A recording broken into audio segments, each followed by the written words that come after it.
قلنا مساء الخير على احلى جروب في الدنيا، جروب كوكو انديس. القلايه بدون زيت او الاير فراير، القلايه الهوائيه.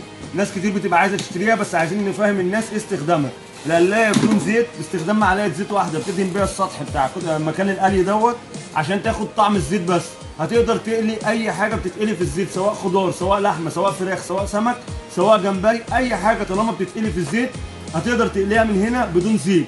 استخدامات القلايه بدون زيت لمين؟ الناس اللي خايفه على صحتها، الناس اللي بتحب الاكل الصحي، الناس مرضى الكوليسترول اللي الدكتور بينصحهم ان هم ياكلوا اكل بدون زيت. كل اي اكل بدون زيت اهو، ما تحرمش نفسك. الناس اللي بتعمل دايت برضه بقول لك ما تحرمش نفسك، كل اي اكل بدون زيت وبدون دهون جوه القلايه دي. القلايه دي بقى لما نيجي نقارن ما بين انواعها وما بين بعضها، عشان لما تلاقي كذا نوع ما تتوهش، بتختلف من كذا حاجه. اول حاجه في عندك منها الانالوج اللي هو البكر، او الديجيتال التاتش اللي هو ابو شاشه.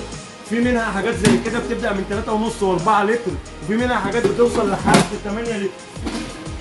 زي ما انت شايف كده، حسب الاسره بتاعتك او حسب استخدامك ليها هتقدر تحدد انت محتاج انهي سعه. القلايه بدون زيت متوفره في معارض كوكو انديس، بتبدا من 1099 جنيه. هيبقى عندك قلايه بدون زيت معاها ضمان سنه. عروض القلايه بدون زيت شغاله معانا طول شهر 11 في معارض كوكو انديس، فرع الوراق كورنيش النيل، فرع شبرا الخيمه، فرع الوراق ملف السيما. وانتظرونا في مزيد من العروض. احلى مسا على احلى جروب في الدنيا.